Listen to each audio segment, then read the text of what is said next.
Previously on Top Travel. It looked disgusting. I rolled my eyes and I thought, where on earth have we come? The mud that we have here is the same type of mud that you would get at any beauty clinic around the world. And then our guide told me about all the incredible healing properties found in that mud. This is awesome. Let the healing begin.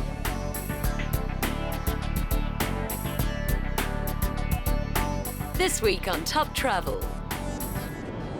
Everybody says that Sydney is very similar to Cape Town, so I was expecting Cape Town except slightly bigger. My favorite cities in the world are New York, Paris, and Cape Town. And this place has just got elements of all three in one.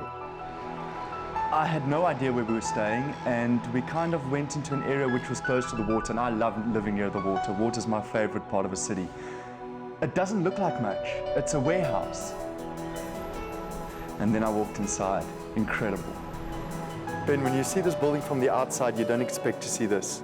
It's quite a surprise. You are looking at a heritage building which is almost 100 years old, and as you step inside you do see a decor and interior that opens up, which is quite modern, quite chic and contemporary.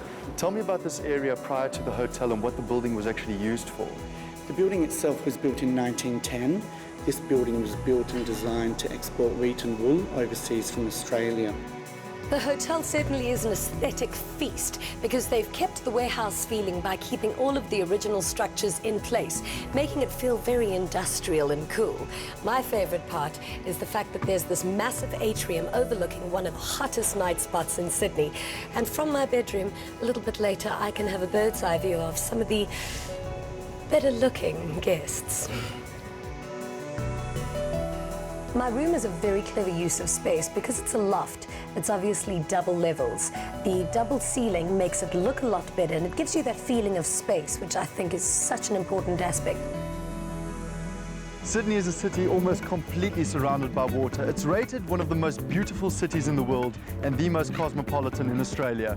Now, the best way to get perspective when you're in a new place is to go to the greatest vantage point. We're going to do exactly that on Sydney's Harbour Bridge. Going up there was something else. I'm scared of heights. Jeannie's a bit braver, but for once, Jeannie was the scared one because she was kind of hanging on to me and she looked very nervous, and I could see she went completely pale in her face. The bridge walk was terrifying. I didn't think I would ever be scared of anything like that. These Buzz Aldrin outfits are absolutely hideous. However, they are an absolute necessity so that you don't distract the traffic while you're crossing the bridge. But it really is a man's world because while I look like a Teletubby in this outfit, Janez still manages to pull off looking like a superhero. I thought we were just going to be walking the bridge. Now, usually I can run miles in my stilettos, but they were quite particular about what we were allowed to do. And we had to take watches off, cell phones, cameras. You couldn't take anything. This is such good exercise. And such a rare experience to be able to walk on a bridge with such magnitude. In fact, they started building this bridge in around 1924 and it was completed in 1932. And one can understand why it took 8 years to build, because there is steel everywhere. According to the Guinness Book of Records, this is the largest steel arched bridge in the world. Wow, look at this view! My first viewpoint was directly down towards the Sydney Opera House because I'm a great lover of architecture, and that building, looking at it from the top, looking at the shells or the sails, whatever you want to think of it, was just so incredible. I'm completely taken by the city. Whipped. I can understand why it's one of the top cities in the world to live in. In fact, I'm feeling so patriotic about it right now that I think we should sing the national anthem. Waltzing Matilda, waltzing Matilda. I can't do that. I can't. Sing Matilda with me. How can you ask a Springbok to sing that, honestly? Something that took even a longer time to build, and is probably the most iconic building in the whole world, and definitely in Australia, is the beautiful Sydney Opera House. We just have to go check that out. Oh, we do. We so do. Let's go. The Sydney Opera House. That's the one thing that people picture when they think of Sydney, and it really is so beautiful. The fascinating thing about it is I've seen so many pictures from so many different angles, but when you see it with your own eyes, it gives you a completely different perspective. This is magnificent. It's probably one of the most impressive and well-known fixtures in Sydney. Absolutely, and one of the most iconic buildings in the world. The Sydney Opera House is now one of the most recognised buildings on the planet. It's quite a complicated design, and apparently there were some problems in the beginning when they started building. Oh yes, Mr. Jeannie Utzon, who designed the Opera House, originally sent in what was a concept. And a lot of the technology that you see here today is now the template for technologies around the world. At the time, several of the technologies were impossible. The Australian government basically commissioned the Sydney Opera House, and they wanted something completely different. So they made this competition, and 233 people entered it, and Jeannie Utzon from Denmark got the job. All the other structures, all the other entries were very linear, and this was completely different. It was almost this organic shape, but it was a very difficult shape to accomplish. It's got such a distinct shape. What does that all symbolize? There's a lot of marine architecture in this building. What Mr. Utzon really wanted to do was reference what's around you. So you'll see a lot of shapes in the building that come from outside. I'm just so glad I'm not one of those guys who has to go to the top to clean those tiles. Oh, but we don't. We don't have to clean the tiles at all. They're self-cleaning tiles from Sweden, so these tiles are washed when it rains. I'm going to have to get those for my house. Now, a lot of tourists usually just look at the outside of the Opera House, but apparently the inside's just as impressive. We've got 5 theatres at the Opera House, a very diverse range of program, not just opera. We've got opera, symphony, comedy, children's shows, educational programs. These are, in fact, 2 separate buildings, the wooden one and the concrete one. That's right. We call these shells because they are a concrete shell, and inside that we have timber auditoriums. Mr. Utzon wrote a lot about sensory experience and the person's relationship to his architecture. He takes you out of this low area and into a huge open area so that your senses have an experience. And that happens all the way through this site. The Sydney Opera House is the one place in the world that I really wanted to visit. Because I have a theatre background, I've got this romantic idea about it, and that is the one stage where you would want to perform on. This is incredible. The inside of the concert hall really does give you that feeling of theatre and romance. It's really stunning, isn't it? It's our largest venue, 2,700 seats make up the concert hall. It's by far the most beautiful concert hall I've ever seen, but the acoustics must be brilliant. They are world-class acoustics, and the entire thing is made up of wood, just like a musical instrument. We very rarely have to amplify instruments at all in this concert hall. Wow. I really want to watch a show in here. It was so incredible going there, and you get this feeling when you walk in there that you're lucky to be there. It's just a magical experience. So this is it, the helm of the ship. Yeah, Janez, a lot of people see a lot of the different architecture in the building as marine architecture. The bridge windows, you can see sails, bows. Utzon's building really did take a lot of influence from around it, and you can see it all throughout this sculpture. We've had 7.4 million visitors just last year and 100 million since we opened. You're a lucky man to be able to experience this every day. I feel lucky. And I've got a feeling that my dress is matching the carpets, which means I've had just about as much culture as a girl can handle. I've got to go shopping. When the carpets match your outfit, you know you need a new wardrobe. Jeannie had to go shopping, so we went to this quaint little street, just quirky, kind of alternative. When you've only got a couple of days in the city, you don't really have time to waste. So the best thing to do is get a guide. And we got this fantastic girl who knew all of the best shops. What sort of fashion lifestyle do they have here in Sydney? There's a lot of coming to streets like this and just roaming and seeing what's happening, and that's the great thing about Paddington, in that you can walk down the street and be pretty confident that you're seeing the latest designers and the latest in Sydney and Australian fashion right here and accessible to everybody, which is really lovely. Jeannie was very clever. She found this company called Urban Walkabout, and because Sydney's so big and dispersed, it's got all these different trendy areas. By meeting this woman, she took us to all the best places in Sydney. Guinness, lots of French lace. I'm sure you're going to love it. I'm going to love it. Enjoy, girls. I think the term I'm looking for is called shopaholic, and I actually wonder if there's something called shopping fitness. I need some chocolate. Jenny, I'd like you to meet Cara from Hello, Jenny. Hi, How Cara. are you? Thank you. Lovely to meet you. Thank you very much. It's so nice to see soft, feminine dresses again. Oh, thank you so much. We put so much time into our dresses in terms of the design, the laces and the fabrics that we choose.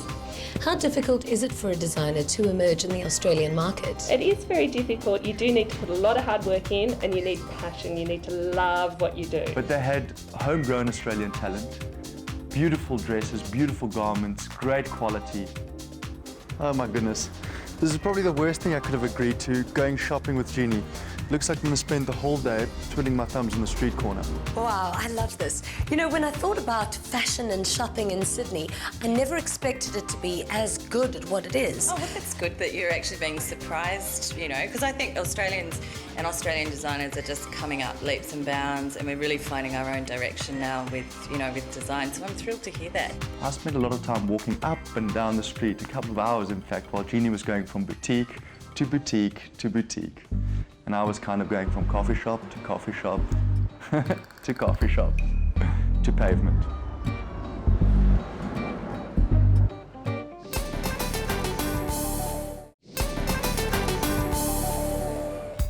You can't come to Australia and not surf. It's the home of surfing.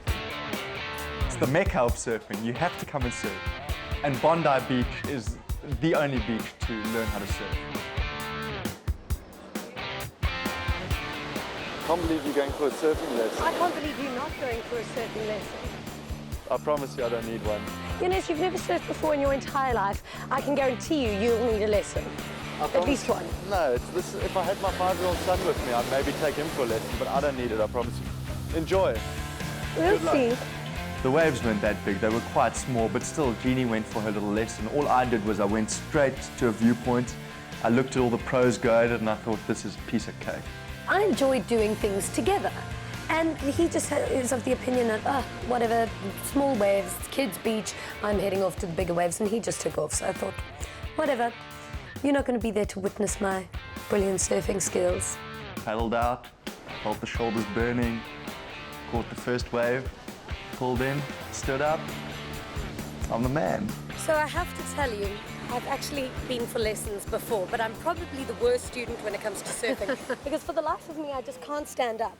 People who surf for years, they look like they jump really fast up, but what they actually do is go back foot, front foot really fast. Oh, really? Okay. So then that's the secret. Yeah, we're starting at the beginning. And tuck your toes under like that. You see my toes? Paddle, paddle, paddle. Up, back foot, front foot. Yes! Fantastic. I will not let Janez win today. I thought I was the worst surfer in the whole world. Last year, I was fortunate enough to go to Bells Beach in Melbourne, and I did a surfing lesson there. However, I wasn't able to stand on the board. And this time round, I managed. I became a successful surfer on Bondi Beach. You were amazing. You were fantastic. I don't know what you were worried about. You stood up so well and you got great style. I'm just so pleased that I've now surfed Bondi Beach. It's really famous worldwide. Oh, absolutely. I mean, a lot of people come to Australia and they have to say they've surfed Bondi Beach. So, well done. Tick it off your list. Now, they were so typical of Janez. He's gone to go and surf with the big boys. I just wonder if he had as good a time as I did. Well, you know what? I reckon you would have had a better time. To be totally honest, I've outgrown this beach already. The waves are too small. This is such a sexy city, and what is our favorite thing to do when we go to sexy cities? Cycling. Traveling through a city, one can get around in so many different means of transportation.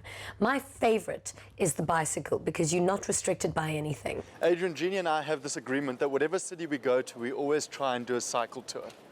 Excellent. Well, I'm sure you'll enjoy this one then. I'm going to show you the best Sydney has to offer, including our first church, the old part of Sydney and the rocks, the Harbour Bridge, and some of the newer developed wharves.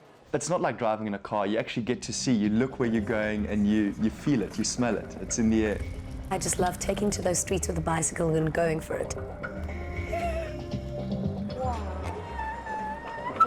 Okay, this is exactly where I would live if I lived in Sydney. I love how they've converted all these old docks into gorgeous luxury apartments. Well, they've done a fabulous job redeveloping them, and for that reason we have celebrities like Nicole Kidman owning a place at the end of this pier. Oh, Nicole Kidman lives here. Yes, and that's not all.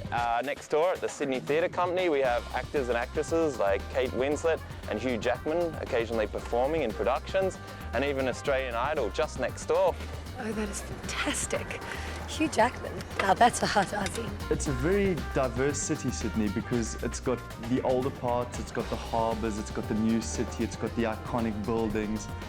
And it's a strange concept to think that this incredible country and this incredible city was built or started with a bunch of convicts. We're headed over the bridge again. It almost had that E.T. moment when E.T. went past the moon. We were going on the bridge and the water was below us. We were surrounded by buildings. It was incredible, really such a beautiful moment. I promise you, if I lived in this city, there's no doubt in my mind that I would turn into Lance Armstrong, because it is the most beautiful city to cycle around. It's like a big adventure wonderland. And it's weird to think that Jean and I were on top of that bridge just the other day.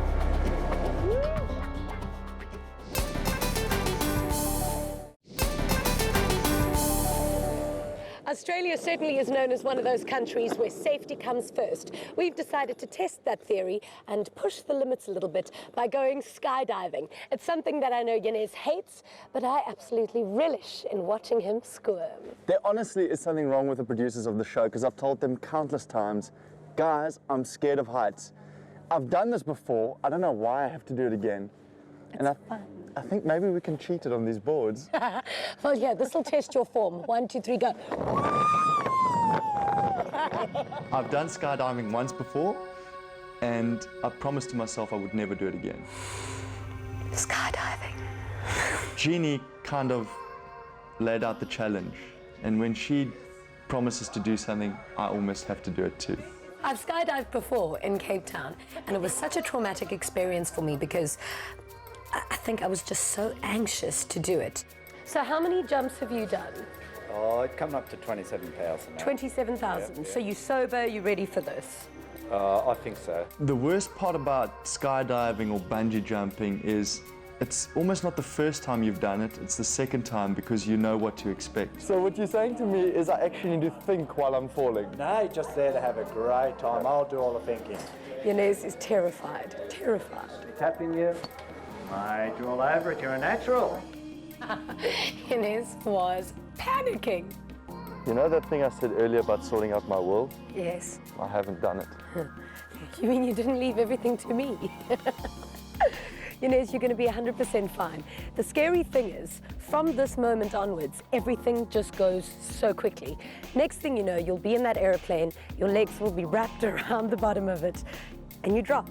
It's probably the worst few seconds to ever experience in your life, but I think it's going to be good. My adrenaline's starting to pump. I know that Janez is probably scared than I am at this stage.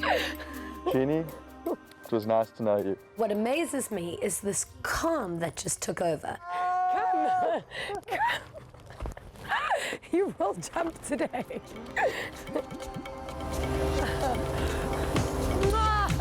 Give my regards to Broadway.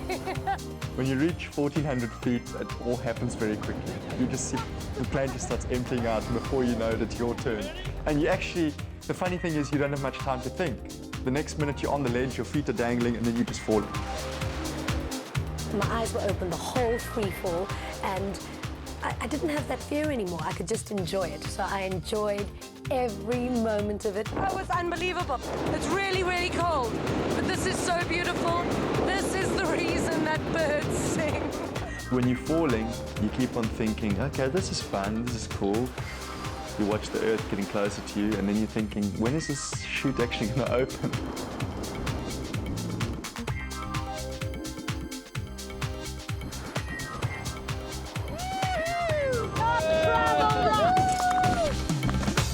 That has to be the best feeling in the world. 15 minutes of pure death as you go up there. The things that go through your head are crazy. Get to the edge. Heart to my throat. Jeannie was very brave. She'd done it before. She loved it. Janez loved it as well. He was a little bit more nervous, a little bit more wet. He was, but both were great. Skydiving is probably one of the best experiences you can ever have, but you have to do it twice. First time round, terrifying. Second time round, a rare, glorious glimpse of the world.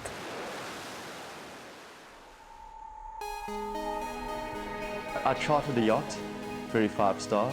It's the perfect day for sailing. Good wind, good sun, and good company. Peter, we're sailing into the wind, which means we're going to have to zigzag up the bay. We are, that's right. We're going to have to tack all the way up. We'll get a little bit further out of Rushcutters Bay first, and then we'll put up the sail. Yep.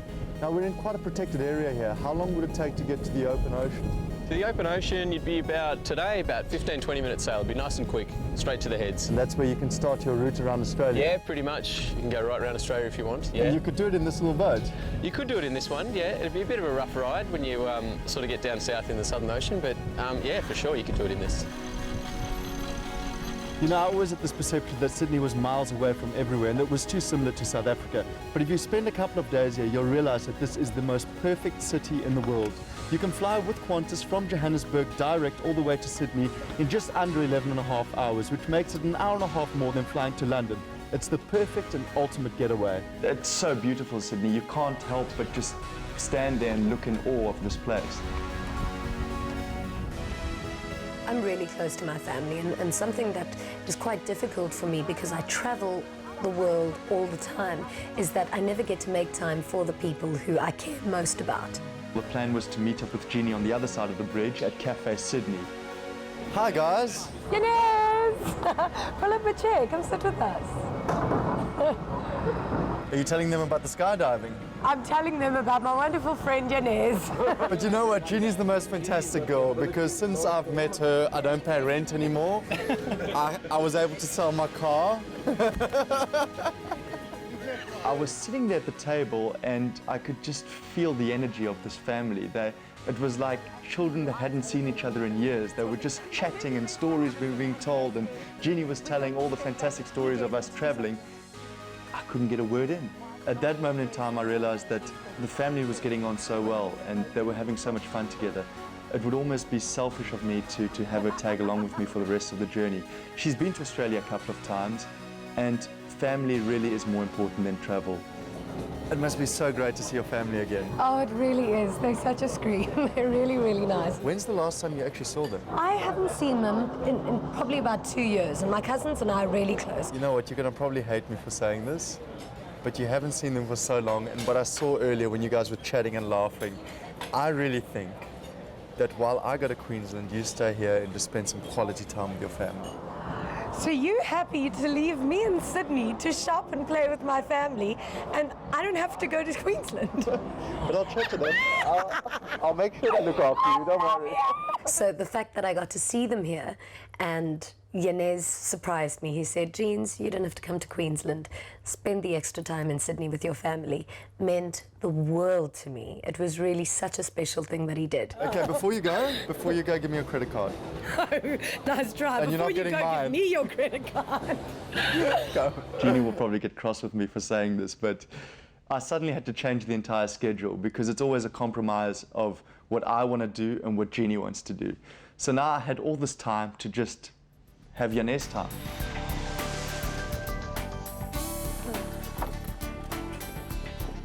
Yeah, in Janez's brain, he's listening to the soundtrack of Rocky. Go sing it for me. I have a tiger. Dun, dun, dun, dun, dun, dun, dun, dun, dun. Next week on Top Travel. The strange thing is, since Jeannie's left, I've been feeling kind of emotional. So I've been trying to make friends, look for friends, and I was lucky enough to bump into Sir Fred over here. Open your mouth. Can you believe it? I was feeding him scone after scone after scone, and it was just going into that fat belly of his.